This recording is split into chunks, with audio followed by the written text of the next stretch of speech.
अस्सलाम वालेकुम दोस्तों, कैसे आप लोग। उम्मीद करता हूँ कि आप दोस्त और भाई तमाम देखने और सुनने वाले खैरियत से होंगे। क्रिप्टो मार्केट की अपडेट के साथ, एनालिसिस के साथ आपका भाई आपके सामने फिर से हाजिर है। मौसम काफ़ी ठंडा हो चुका है और 9 जनवरी 2023 का दिन है आज। मौसम के ठंडे होने के बावजूद दोस्तों बिटकॉइन काफ़ी गर्म चल रहा है, इसको सर्दी नहीं लग रही और ये काफ़ी इस टाइम हॉट बना हुआ है। काफ़ी लोग इस टाइम देखकर इसको खुश भी हो रहे होंगे, कुछ लोग देख के परेशान हो रहे होंगे और हर कोई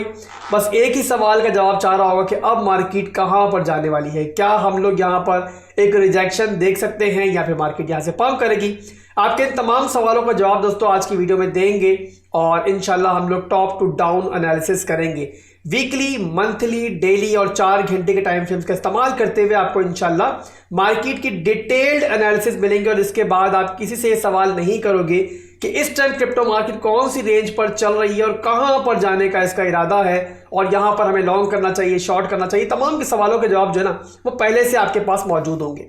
अब जो लोग मुझे फॉलो कर रहे हैं पहले से, चलो बहुत पुरानी बात नहीं करते, 1-2 हफ्ते से फॉलो कर रहे हैं, तो वो जानते हैं कि जिस रेट पर, जिस प्राइस पर इस टाइम बिटकॉइन चल रहा है, इसके बारे में मेरी प्रेडिक्शन, मेरे एनालिसिस बहुत पहले से हैं और लगभग समझ लें कि 17 से 18 दिन हो चुके हैं, बल्कि इससे भी ज़्यादा दिन हो चुके हैं कि इस टारगेट का हम लोग इंतज़ार मुसलसल कर रहे थे। इस बीच में हमने कई दफ़ा दोबारा नीचे बाइंग की है, कई दफ़ा ऊपर आके बेचा भी है, बट ये थर्ड टारगेट जो था ना हमारा, इसका हम वेट बहुत लंबे पीरियड से कर रहे थे और आपके सामने कि अब मार्केट वहाँ पर पहुँच चुकी है। मैं हमेशा दोस्तों आपने देखा होगा कि वन साइडेड एनालिसिस करता हूँ और मेरा ये तरीका ये होता है कि जब भी मैं आपको शॉर्ट टर्म खासतौर पर एनालिसिस दे रहा हूँ तो वन साइडेड इसलिए होने चाहिए ताकि जो मेरे देखने वाले हैं, सुनने वाले हैं, वो कंफ्यूज ना हो और उसके हिसाब से अपनी ट्रेड्स को मैनेज कर पाए। इस बीच में दोस्तों शॉर्ट टर्म के एनालिसिस के अंदर जब वन साइडेड हम एनालिसिस देते हैं तो इस बीच में कभी गलत भी होगा तो एक्सेप्ट करूंगा और आपको बताऊंगा कि मार्केट मुझसे बड़ी है। जाहिर सी बात है, इस मार्केट को मैं कंट्रोल तो नहीं कर सकता और ये भी आप सब लोग जानते हो कि मेरे एनालिसिस जो है इनकी एक्यूरेसी क्या है, मैं कितनी दफ़ा गलत साबित हूँ, कितनी दफ़ा सही साबित हुआ, ये आप सब लोग जानते हो। मुझे दोबारा डिटेल में जाने की ज़रूरत नहीं है। बहरहाल दोस्तों चलते हैं अपनी मार्केट की तरफ और देखते हैं कि इस टाइम बिटकॉइन के अंदर क्या चल रहा है। इसके अलावा हम बिटकॉइन के बाद इथेरियम को भी देख लेंगे और ओवरऑल इंशाल्लाह ये वीडियो देखने के बाद आप काफ़ी हद तक क्लियर माइंड से फिर मार्केट में ट्रेडिंग कर पाओगे। फर्स्ट टाइम चैनल पे आए हो और पहली दफ़ा मुझे देख रहे हो तो पहला काम ये कर लो कि चैनल को सब्सक्राइब कर लो और उसके बाद अपने बेल आइकन पर भी क्लिक करना है ताकि नोटिफिकेशन इतनी इंपॉर्टेंट एनालिसिस की आपसे मिस ना हो। और इसके बाद अगर वीडियो पसंद आती है तो अब से आप लोग अपने पे फर्ज कर लो कि वीडियो को लाइक लाजमी कर लो। पसंद आए ना आए लाइक कर दो यार, प्यार तो करते हो ना मुझसे, तो लाइक कर दो और साथ में आप लोगों ने कमेंट भी लाजमी करना, अपना फीडबैक दो कि आपका मार्केट के बारे में क्या ख्याल है और आप लोग इस चैनल पर और मजीद क्या देखना चाहते हो। बहरहाल दोस्तों यहाँ पर बिटकॉइन का चार्ट मेरे सामने खुला हुआ है। 4 घंटे के टाइम फ्रेम के अंदर 17,300 का हमारा टारगेट था, 250 से लेकर 300 का, वो अल्हम्दुलिल्लाह हम लोग ऑलमोस्ट अचीव कर चुके हैं। 270 की रेंज में, 17,270 की रेंज में बिटकॉइन पहुंच चुका है और अभी तक जो है हम देख सकते हैं कि यहाँ पर मुस्तहकम चल रहा है। अब यहाँ पर दोस्तों ये 4 घंटे के टाइम फ्रेम के अंदर आपको दिखाई दे रहा होगा कि यहाँ पर जो हमें एक्चुअल बाउंस बैक मिला था, जहाँ से फिर बिटकॉइन ने दोबारा तेज़ी पकड़ी, वो वही एरिया था जो हमारा ऑर्डर ब्लॉक का एरिया था, जहाँ पर हम लोगों ने ये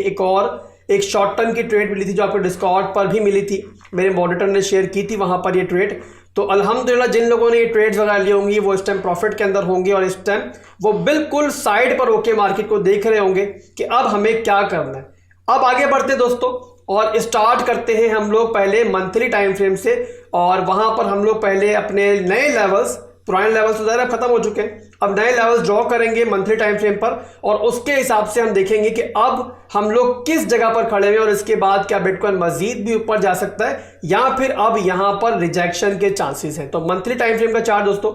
यहाँ पर मैंने ओपन कर लिया है और मंथली के अंदर पहले हम लोग यहाँ पर मंथली हाई को मार्क करते हैं, फिर मंथली लो को मार्क करेंगे और उसके बाद फिर मिड रेंज को मार्क करेंगे ताकि डेली के ऊपर हम लोग देख सकें कि कौन से पॉइंट पर बिटकॉइन खड़ा हुआ और उसके बाद अगला मूव यहाँ पर क्या होने वाला है। अब यहाँ पर दोस्तों हमारे पास जो ये कैंडल है, प्रीवियस मंथली कैंडल, इसमें हमने अपना मंथली टॉप भी मार्क कर लिया,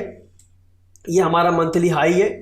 और इसके बाद हम मार्क करेंगे अपना मंथली लो पॉइंट, ये हमारा मंथली लो पॉइंट मार्क हो गया। इसके बाद हमने क्या मार्क करना है, मिड रेंज मार्क करनी है ताकि हम आइडिया लगा पाएँ कि इस टाइम मार्केट के हम लोग किस रुख पर खड़े हुए, नीचे की तरफ जाने के लिए, ऊपर की तरफ जाने के लिए। उसके लिए हमें चाहिए दोस्तों मिड रेंज, तो हम लोगों ने यहाँ पर फिब रिट्रेसमेंट टूल का इस्तेमाल करना है और अपनी जो है मिड रेंज तलाश करनी है। और यहाँ पर मैं मार्क कर लूँगा अपनी परफेक्ट मिड रेंज जो कि मुझे मिल रही है इस एरिया के अंदर। अब ये हमारी हो चुकी है मिड रेंज भी मार्क हो चुकी है। फिर रिट्रेसमेंट टूल को मैं हटा लेता हूँ। अब यहाँ पर ये हमारा है मंथली हाई, ये वाला पॉइंट, ये हमारा मंथली लो और ये हमारा मिड रेंज का पॉइंट है। अब मैं चलता हूँ डेली के ऊपर, इसी चार्ट के ऊपर। तो यहाँ पर दोस्तों हमारे पास जो हमारा मंथली हाई है मार्क वो भी कर लिया है हम लोगों ने, मंथली लो भी मार्क कर लिया है, मंथली हमारा मिड रेंज भी मार्क हो चुका है। और अब देखो तो डेली कैंडल जो है हमारी वो इस टाइम हमारी मंथली मिड रेंज से अबव ट्रेड कर रही है। आप प्रीवियसली देखो दोस्तों इस चार्ट को तो आपको आइडिया हो जाएगा कि अगर हमें यहाँ पर डेली कैंडल क्लोजिंग नहीं मिलती तो मार्केट कैसा रिएक्ट करती है और जब मिल जाती है तो मार्केट कैसा रिएक्ट करती है। अगर आप प्रीवियसली देखो तो यहाँ पर कई दफ़ा ऐसा हुआ है कि हम लोगों ने ये मिड रेंज जो है वो ऊपर इसको क्रॉस किया है बट यहाँ पर हमें क्लोजिंग नहीं मिली है, तो हर दफ़ा फिर यहाँ से रिजेक्शन मिली है। आप देखो तो एक दफ़ा रिजेक्शन मिल रही है, उसके बाद दोबारा यहाँ पर आया, क्लोजिंग नहीं मिली है, फिर रिजेक्शन ली है, फिर यहाँ पर ऊपर आया कई दफ़ा, और जब हमें यहाँ पर क्लोजिंग नहीं मिली है तो हमने रिजेक्शन नीचे की तरफ ली है।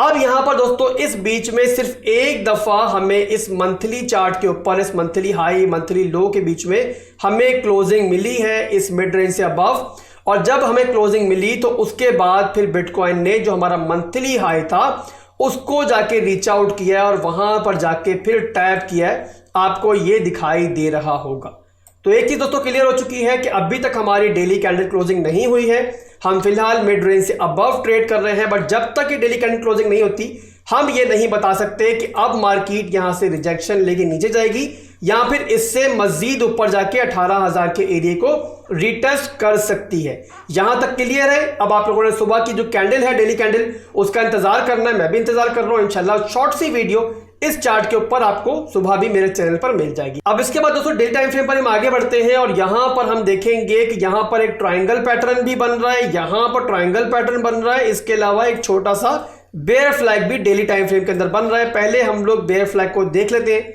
कि अगर बेयर फ्लैग जो है हमारा प्ले आउट करता है तो किस रेंज से कर सकता है। तो यहां पर दोस्तों आपने नोट करना है कि अगर ये बेयर फ्लैग जो है वो प्ले आउट करता है तो हमारे पास जो रेजिस्टेंस जोन है वो ये वाला जोन है, यानी कि 17,400 से लेकर 500 का जोन, जहां पर हमें रिजेक्शन मिलने के चांसेस है। अब यहां पर मैं एक चीज ऐड कर दूं दोस्तों कि पर्सनली मैं क्या सोच रहा हूं, तो मैं यहां पर 17,350 से लेकर 17,600 के रेंज में, यानी कि इस रेंज के अंदर एक रिजेक्शन है वो एक्सपेक्ट कर रहा हूं। और उसके बाद मैं एक्सपेक्ट कर रहा हूं कि अगर एज एक्सपेक्टेड मार्केट यहां से प्रॉपर तरीके से रिजेक्ट होती है तो उसके बाद हम 16,400 का मार्क जो है वो पहला टारगेट लेकर चल सकते हैं। तो यहां पर आप लोगों ने इन लेवल्स पर बहुत नजर रखनी है और उसके साथ साथ आज डेली कैंडल क्लोजिंग पे भी नजर रखनी है। अगर वो डेली कैंडल क्लोजिंग जो है ना हमारी मिड रेंज से नीचे क्लोज होती है तो बहुत हद तक चांस है कि जो हम एक्सपेक्ट कर रहे हैं वही होता हुआ कुछ दिनों के अंदर देखेंगे। अब इसी के साथ दोस्तों अगर फंडामेंटल्स को भी ऐड कर ले तो 12 तारीख को सीपीआई डेटा रिलीज होना है और अगर मिनट्स को मद्देनजर रखें जो प्रीवियसली हमारे सामने आए थे और बेरिश आए थे, और अगर वैसे ही सीपीआई डेटा भी बेरिश आता है तो जो हम एक्सपेक्ट कर रहे हैं, जहां से एक्सपेक्ट कर रहे हैं, बहुत आसानी के साथ वो आपको होता हुआ दिखाई देगा। और उसके बाद जो लेवल्स आपको बता रहा हूं वो उसके लिए बहुत ज्यादा मुश्किल नहीं है कि बिटकॉइन उनको हिट करे, तो ये सारा सिनेरियो आपको मद्देनजर रखना है। बट इसके अलावा दोस्तों एक और इस क्रिप्टो मार्केट की हकीकत है और आज की वीडियो में दोबारा मैं आपको एक्सप्लेन करना चाहूंगा कि ये क्रिप्टो मार्केट ना हमसे बहुत बड़ी है, या आसिफ भाई से बहुत बड़ी है, ये किसी के जो गुरु है मार्केट के उनसे बहुत बड़ी है, या आपसे बहुत बड़ी है, और ये नहीं केयर करती कि हम क्या सोच रहे हैं, हम क्या एक्सपेक्ट कर रहे हैं। इसका अपना साइकिल होता है। दैट्स वाई हमेशा हमें अपने रिस्क मैनेज करने होते हैं और इसी वजह से मैं आपको मंथली के ऊपर, वीकली के ऊपर भी एनालिसिस देता हूं ताकि बिगर पिक्चर के अंदर आप क्लियर रहो कि मार्केट कहां तक जाकर भी अपने बेयर साइकिल को नहीं तोड़ेगी, यानी कि वहां तक मार्केट जाएगी तब भी मार्केट में फोमो तो जरूर आएगा, बट एट द एंड जो हमारी बेयर मार्केट चल रही है, जो बेयर साइकिल चल रहा है, वो नहीं टूटेगा। और अब दोबारा दोस्तों मैं आपको वही दिखाने के लिए लेकर चलता हूं अपने वीकली टाइम फ्रेम के ऊपर, ताकि आपको दिखा पाऊं कि वो ऐसा कौन सा ऐसा एरिया है जो मैं एक्सपेक्ट तो नहीं कर रहा, बट अगर मार्केट वहां तक जाती भी है ना तो ये कोई हैरानगी की बात नहीं होगी, वहां तक जाकर भी हमारा बेयर साइकिल नहीं टूटेगा। और उसके बाद भी हम एक्सपेक्ट करेंगे कि हमारा जो एक नया बॉटम है वो अभी बनने के पूरे चांसेस हैं। अब यहां पर दोस्तों वीकली टाइम फ्रेम मैंने ओपन कर लिया है